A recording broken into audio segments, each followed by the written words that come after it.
Hi everyone, I'm Grant and this is Tony. Hey everyone. And today a very simple and easy question which will be answered so quickly and succinctly. What is embodiment?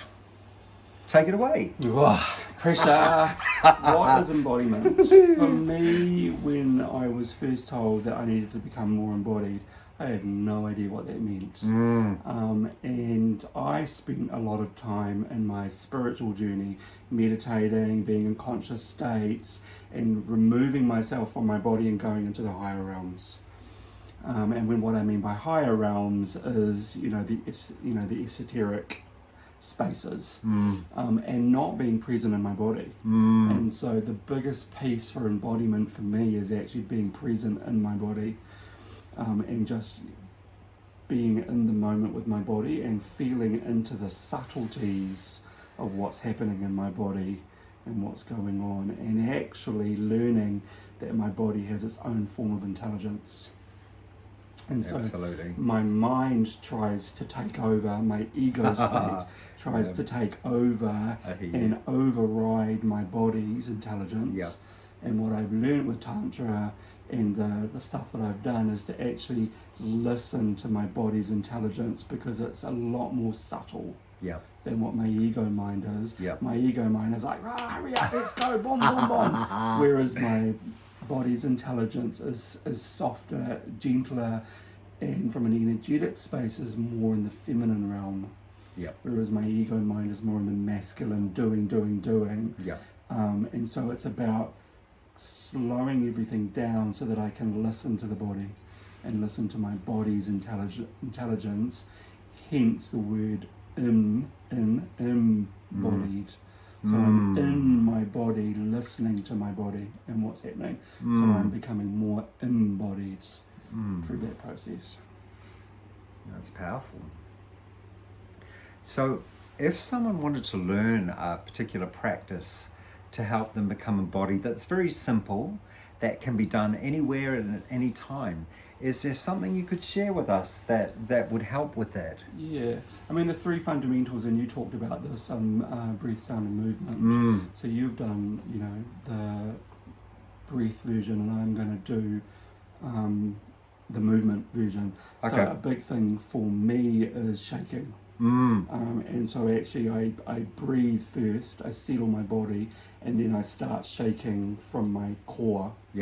And then it echoes out in through my body and out through my arm. And then it's shaking, and then my whole body will start shaking. And then at the same time I'm doing deep inhales and exhales, but my whole body is shaking to the point where my arms are doing whatever they're doing, and I'm not controlling that. It's my body shaking, and so what it's doing is activating the nervous systems in the body to become more embodied and more alive. So would that be the parasympathetic that tends to work with? So like the rest and digest function, like the function where we're like enjoying a beautiful meal or enjoying sexual pleasure, that sort of thing, rather than say the sympathetic, which is fight or flight. So it's definitely about calming the nervous systems down. For a lot of us, we spend so much time in that fight or flight state. And then our nervous systems are on high alert. I used to refer to mine as like Martian eyes, constantly looking for danger. Like danger. Oh my God, can relate. And now it's I'm not looking for the danger. I'm feeling into relaxing my body and slowing it all down so that I can listen to what this body has to say. And for most of my life, I haven't listened to a word my body says, because I've been in control. My mind has been in control. I've been controlled it through drug abuse, through food, through negative thought processes, through sex addiction. My mind, as powerful and as beautiful as my mind is, has been in control of my body, whereas my body has had no say in what's going on. And so now it's very much a case of my body is leading what's happening, and occasionally my mind gets in the way, and it's like, whoops, come back to the body. But it's a good reminder when the ego gets gets in the way. Just to come back to the body. What does the body need right now? What does the body want right now? What desires does the body have right now? And what nurturing does the body need right now? Yeah. What I hear about that too, and it's very beautiful, is that it's actually you're becoming extremely conscious of what the body needs rather than trying to block that consciousness. Yeah, a consciousness is probably the main component of it. Yeah. Becoming very conscious to what the body needs. Yeah. And in fact, like my mind and my body, I treat as, mind, body, soul aspect. Yeah. I'm often having 3 different conversations. Yeah. What does my mind want? Yeah. What does my body want? It's more relevant. And then also, what does my soul want? And I'm often having multiple conversations, getting my ducks in a row so that they're all on the same wavelength, the same frequency. And as I said before, most of my life it was this that was taking control. I'm going to do this because that's what I want to do, and you can't fucking tell me what to do. Yeah. And now it's a case of, okay, actually, what do you need? Yeah. Heard what you've had to say. Don't always necessarily agree with that, but what do you need? Yeah. And then when I want to really go deep, I bring my soul aspect in, and let's have a 3-way conversation. Yeah. So to me, what that sounds like is that you're really strongly accessing the wisdom of the body and embodiment. Yeah. And I think that's the key word, is the wisdom of the body. Yeah. Yeah. And it coincides with, the conscious wisdom of our body is often overlooked. Yes. And as beings who are living in this human 3D reality, we forget about the wisdom of our body. Yeah. Totally. Our body has huge wisdom, and we often ignore it. Yeah. And we often use chemicals and other substances to dampen it all down and to suppress it because we don't want to feel. And most of us, I'm generalizing, most of us spend our times not wanting to feel.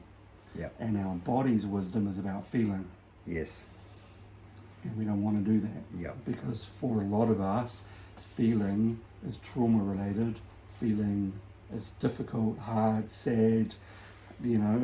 It's the darker places that we don't want to go to, but those are the places that we need to listen to from the body's perspective, because that's where the wisdom is. Yeah, I hear you.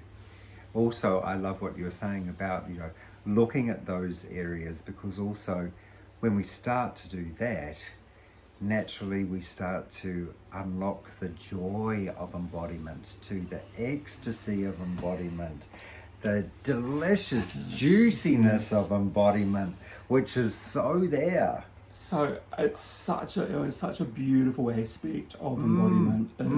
It's not always about trauma, and actually there is a huge component to it is around pleasure. Yeah, joy and pleasure and beauty and all of it. Yumminess. I remember being in a workshop years ago, and I was asked the question, Tony, what does your body desire? And I was blank. I was like, what do you mean? What do you mean by that? What do you mean, what does my body desire? And they were like, well, what pleasures do you want to experience? And I'm like, I don't know what you mean by that. And they were like, well, where do you want to be touched on your body? And then the next question came, how do you want to be touched? And I was like, you mean I have choices? Yeah. And I had no understanding, this is going back probably about a decade, I had no understanding that I could choose how to be touched. Yep. And if I was in a sexual engagement with somebody, that I could have the choice about what was going to happen, how that was going to be, and how much pleasure and ecstasy that I was going to feel. Yeah. And it was like this light bulb went off, and I was like, wow. Yeah. I'd abused this body for a large chunk of my life, and I was just like, you mean it can be different? Yeah.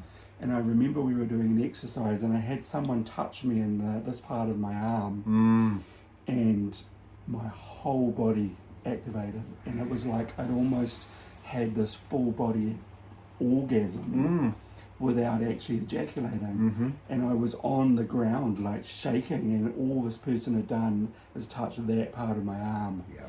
And I became aware then that the entire body was an organ, and actually my entire body as a male, an embodied male, is my penis. Yeah.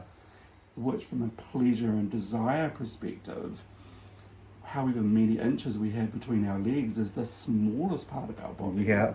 And actually, from the tips of our toe to the top of our head is one massive big pleasure organ. Yeah. Yeah. And when that got presented to me, I was like, what? Yeah. It blew my mind. Yeah. Because for so long, pleasure for me only related between the phallus between my legs. Yep. And it was, an inch and a half either side of my cock, and that was all on my body that was pleasured. Yep.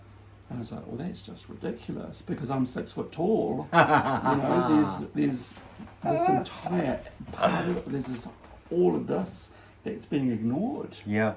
And being forgotten and being neglected. Yeah.